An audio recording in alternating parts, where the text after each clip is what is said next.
Hello guys. आज हम अष्टांग हृदय चैप्टर 1 का जिसका नाम है आयुष काम्य अध्याय, उसका हम पार्ट 2 लेके आए हैं। ठीक है, तो हम श्लोक, जैसे हम आपको पता है मैं श्लोक से के थ्रू पढ़ाती हूँ। देखो, पहला श्लोक है जो जिससे मैं शुरुआत करने वाली हूँ, वो देह प्रकृति स्वरूप का वर्णन है। और द श्लोक गोज एज शुक्राद वस्ते जन्मदा विशेषण विश्व कृमे और तीस्तम प्रकृतियो हीन मध्यात्म पृथक। ठीक है, और सम धातु समास्तु श्रेष्ठा निद्या दोषजा। इसका अर्थ यह है कि इसमें बताया गया है कि देह प्रकृति स्वरूप का वर्णन कैसे हो सकता है। जन्म के आदि अर्थात कि जब जन्म से पहले, जब प्रारंभ गर्भधान काल में, ठीक है, तो जो गर्भधान का कार्य था प्रारंभ में, उसमें शुक्र और आर्तव की स्थिति, जिस दोष अर्थात वातादि में प्रधानता वाली होती है, उस व्यक्ति की उत्पत्ति भी उसी दोष की प्रधानता, एक दोषज द्विदोषज और संतिपातज, ठीक है, वाली होती है। ये क्रिया भी ठीक वैसे ही होती है जैसे विष उत्पन्न कृम से विष की जीवित रहता है, क्योंकि वह विष उसके लिए साथ में होता है। यदि उस विष में किसी अन्य जीव को रख दिया जाए, मतलब कि अगर कोई स्नेक है, मान लो this is a snake for example, अगर ये खुद का विष तैयार कर रहा है तो उसको खुद के विष से कोई हानि नहीं होगी। उसी प्रकार जो ये गर्भधान के समय की प्रकृति मनुष्य को हानि नहीं करती, ओके, क्योंकि उस साथ में अनुकूल होती है। यह प्रकृति 3 प्रकार की होती है, हीन, मध्यम और उत्तम। वातज प्रकृति हीन होती है और जो पित्तज प्रकृति है वो मध्यम होती है, और जो कफज प्रकृति होती है वो उत्तम मानी गई है। ठीक है, और द्विदोष मतलब 2 प्रकार के दोषों से बनी हुई, ठीक है, और प्रकृति को निंदनीय माना गया। और जिस दोष धातु सम अवस्था में होती है वो प्रकृति सर्वश्रेष्ठ होती है। मतलब जो सम अवस्था में जो प्रकृति होगी वो सर्वश्रेष्ठ मानी जाएगी। राइट, नेक्स्ट श्लोक पढ़ते हैं। वो श्लोक गोदस तंत्र रूक्ष लघु शीत खर सूक्ष्म लोक नील पित्त स्नेह शीतो लघु विस्तरम सर्व द्रव। फिर स्निग्धम शीतो गुरु मंद्रम लक्षण मृतर स्थिर अकफ संसर्ग संतिपाद तद द्वितीय कोपत। इसमें हमें वात, पित्त और जो कफ है उसके गुण बताए गए हैं कि जो मतलब वायु अर्थात तो रूक्ष मतलब ड्राई, लघु अर्थात कि बहुत ज़्यादा वो लाइट, ठीक है, शीत मतलब कोल्ड, खर मतलब रफ, सूक्ष्म मतलब माइन्यूट और चल मतलब गतिशील। पित्त के गुण बताए गए हैं कि वो स्नेह युक्त होता है, तीक्ष्ण होता है मतलब शीघ्र कार्य करने वाला पेनिट्रेटिंग, उष्ण होता है मतलब हॉट, एंड लघु मतलब लाइट, ठीक है, और विस्तृत मतलब दुर्गंध युक्त। सर मतलब कि शरीर में फैलने वाला, like this is our body, और अगर ये कुछ फैल रहा है तो वो सर होगा। और द्रव्य होता है। और जो कफ का गुण हमें बताया गया है, ठीक है, वो बताया है कि ये स्निग्ध होता है, ठीक है, शीतल होता है, गुरु होता है, स्लक्षण मतलब स्मूथ होता है, चिकना, अमृतसन मतलब लसीला होता है, और स्थिर मतलब स्थिर रहने वाला होता है। नेक्स्ट हमारा श्लोक है रसा मुंड मास मेदो अस्थि मज्जा शुक्राने घातव। हमें बताए गए कि जो हमारे 7 धातु हैं, कौन से रस, रक्त, मास, मेद, अस्थि, मज्जा, शुक्र, ये हमें 7 धातुओं के बारे में बताया गया है। नेक्स्ट श्लोक है मल मूत्र शुक्रत स्वेदयोपि च।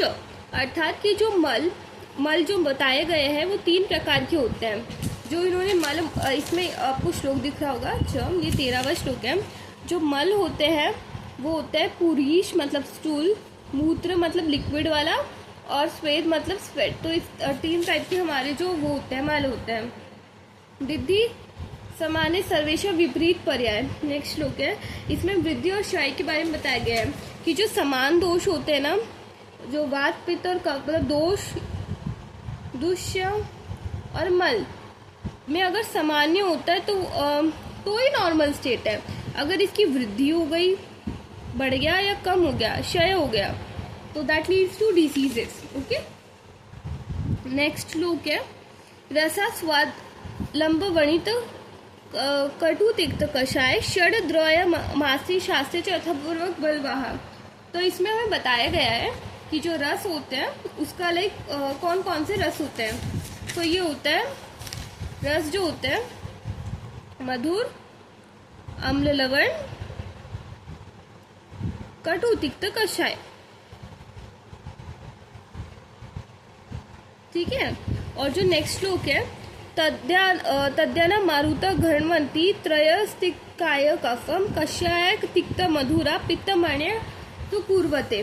ठीक है, तो इसमें हमें जो बताए गए हैं कि जो 6 रस होते हैं इसमें ये जो 3 होते हैं मधुर, अम्ल, लवण, ये कफ प्रकोपक होते हैं और वात शामक होते हैं। ठीक है, और जो इसमें ये 3 बताए गए हैं, ये 3 कटु तिक्त कषाय, ये वात प्रकोप होते हैं, इससे वात बढ़ता है। ठीक है, और जो ये बताए गए हैं पित्त प्रकोप कौन से होते हैं, मधुर, अम्ल, लवण, कटु, ये पित्त प्रकोपक होते हैं।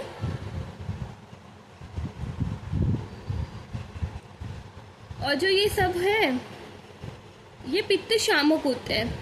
आपको प्रकोप, शामक और इसका अर्थ तो पता ही होगा कि बढ़ते हैं या कम होते हैं। और जो नेक्स्ट श्लोक में हम बढ़ते हैं शमनम कोपन स्वास्थ्य हित द्रव्य मध्यम त्रिधा, अर्थात कि जो द्रव्य के कर्म होते हैं ये 3 प्रकार के होते हैं, शमन, कोपन और स्वास्थ्य के लिए हितकारी। तो ये हो गए द्रव्य के कर्म। जो नेक्स्ट श्लोक है वो इस तरह है कि उष्ण शीतो गुणो कर्षात त्रक वीर्य धृता स्मृत, अर्थात यह है कि वीर्य के भेद बताए गए हैं। उष्ण और शीत गुण की अधिकता के कारण वीर्य 2 प्रकार के होते हैं। अब वीर्य क्या होता है हम पहले वो जानेंगे। वीर्य अर्थात होता है कि जो जिसके द्वारा क्रिया संपन्न हो उसे वीर्य कहते हैं, और ये 2 प्रकार के होते हैं, उष्ण वीर्य और शीत वीर्य। ठीक है, और उसके बाद जो नेक्स्ट श्लोक है त्रिधो विपाको द्रव्य से स्वादलंबिक मतलब कटुकात्मक विपाक जो होता है उसके हमें भेद बताए गए हैं। राइट, तो विपाक जो होता है तो वो मधुर होता है, अम्ल होता है और कटु होता है। ये 3 तरह के विपाक बताए गए हैं।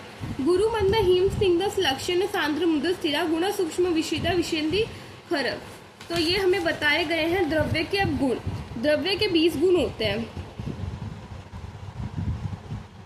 ठीक है, जो द्रव्य के गुण बताए गए हैं वो है गुरु अर्थात भारी, लघु अर्थात हल्का, मंद अर्थात चिरकारी, तीक्ष्ण अर्थात तीखा, शीत अर्थात शीतल, उष्ण मतलब गर्म, स्निग्ध मतलब चिकना, रुक्ष मतलब रूखा, श्लक्ष्ण मतलब साफ, खर मतलब खुरदार, सांद्र मतलब गाढ़ा, द्रव्य मतलब पतला, और मृदु मतलब कोमल, कठिन मतलब कठोर, स्थिर मतलब अजल, सर मतलब चल, सूक्ष्म मतलब बारीक, स्थूल मतलब मोटा, विशुद्ध मतलब टूटने वाला, पिच्छल मतलब लसिका।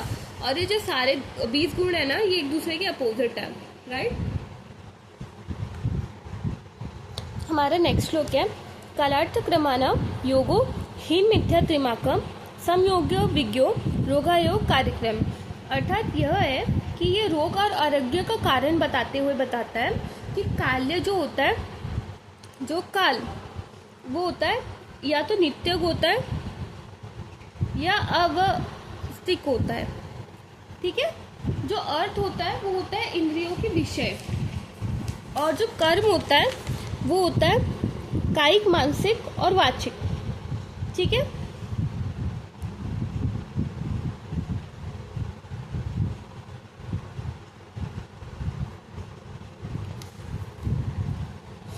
और इनका जो हीन, मध्यम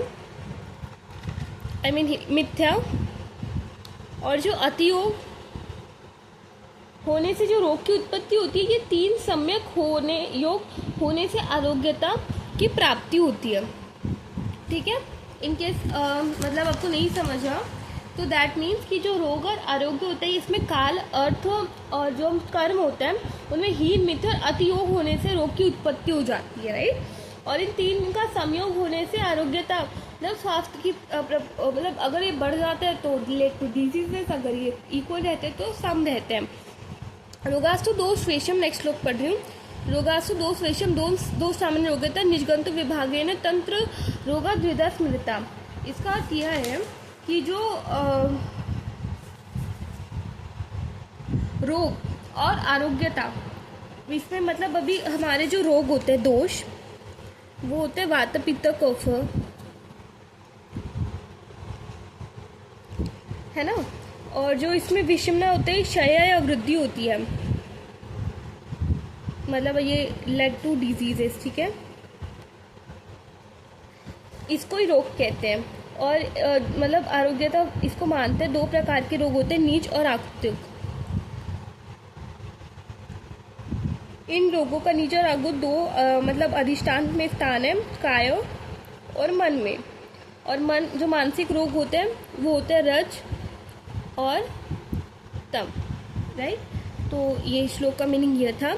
नेक्स्ट श्लोक पढ़ेंगे, मतलब that was the part of this is only तेषां काय मानेन भेदा स्थानमपि धृता रजस्तमर्षम मनोसो दोषा वृद्धा धृतो, ठीक है।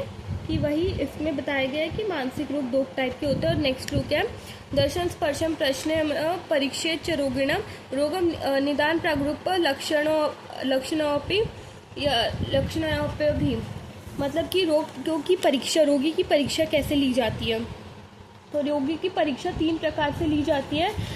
दर्शन मतलब रोगी को देखकर, स्पर्श कर कर और उसे प्रश्न कर कर, ठीक है। और ये बहुत इंपॉर्टेंट श्लोक है। So just practice it, revise it and learn it, and thank you for part 2।